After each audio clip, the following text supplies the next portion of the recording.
Well, hello again, Jeff in sunny Spain here, and I'm just looking at my tap. Now, a lot of people would say get a life, right? But the bottom line is, I was just doing some stuff and I noticed this and I thought I'd just bang out a quick vid. Because this thing is magic. I got it on one of our channels, I don't advertise stuff, and I'd probably get banned if I did. But this came from a place that the name starts with an A and ends with a Zon, right? And the bottom line is that it's an electric tap, right? So it's got a heating element in it, which we can see here. Now it's lit up. Now it says 60 odd degrees because I've just had it open. But the point is, this is 3 kilowatt. I think it's a 3 and a bit, which means you can plug it into an ordinary wall socket, right? So there's no problem of overloading it, as you get with a lot of electrical appliances. Some of them go, 6, 8. A power shower can be 13 kilowatt. And I mean, if you put that in a normal domestic plug socket, it'll blow a hole in the wall. Anyway, this thing is really good because it's been designed by somebody who had their head screwed on. Because the turn the water on and off is there, right? So the water pressure stops there. When you open this, it comes straight up out there and you can't restrict the flow. You can't put one of these, wavy about nozzles on, because in there's a little tiny, I think it's made out of a bit of plastic, neoprene or something. There's a little pressure valve. So if you turn this on and block that, put your finger over and block it, what happens? It'll start leaking out of here, right? And you unscrew this, which is simple to do. This is not something that happens, in all honesty. I've never had it happen to me, but it happened to a friend of mine because she put one of those, rubber wavy about nozzles on it, and it caused a back pressure. And the whole idea of this is that the heating element part, which is here, you can actually see it if you take the top off, is never under pressure. Because I've used some of the, the instant hot water things that you go into your sink. And of course, but what happens is the water is under pressure through the whole system until it gets to the tap. So everything from the tap that way is under pressure. And the village I live in Spain, we used to get up to 10 atmospheres of water pressure, 10 bar, which was, it wrecked a lot of, boilers, a lot of electrical washing machines, anything that relied on water pressure. Or, I had one of these things, for purifying water, reverse osmosis, about 4 or 5 canisters, worked brilliantly, but eventually it bust, it started to leak because the water pressure, nearly everything domestic is designed to work from about 2 to 4 bar, right?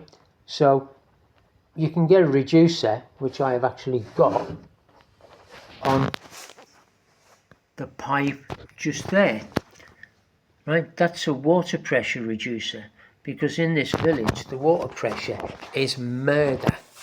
So anyway, this thing's brilliant. Because of the way it works, there's never any water pressure anyway.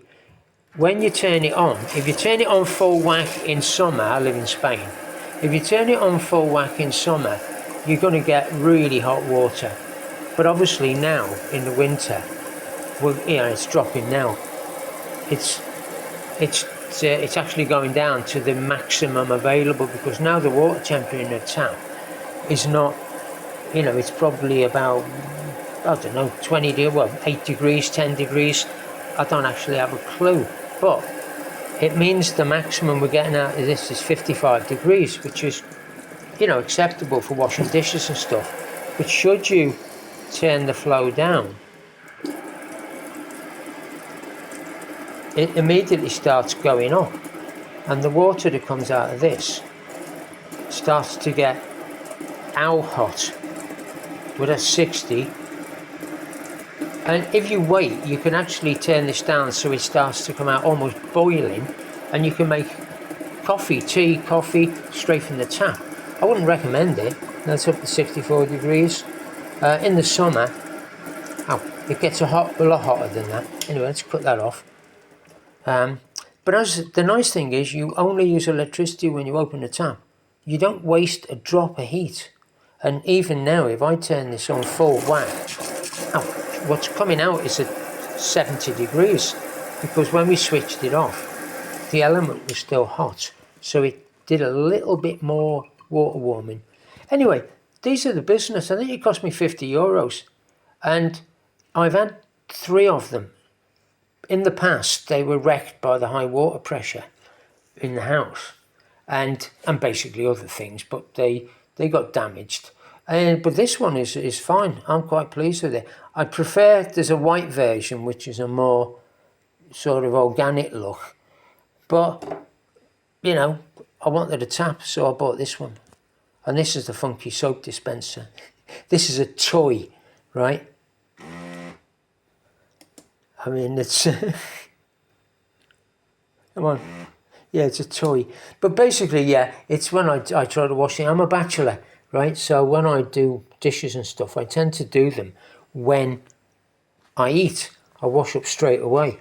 And, you know, when I've got my hands wet, then I've got to open the cupboard. I've got to open the cupboard door, and then I've got to go inside, and then I've got to find some liquid. Then I've got to bring it up. Then I've got to go splosh. You know what I mean? And then I've got to put it back again.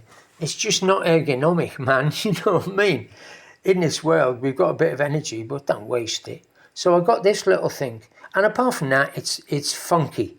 You know what I mean? It's not necessary. It's a capricho, as we would say in Spanish, which means it's not a need, it's a want.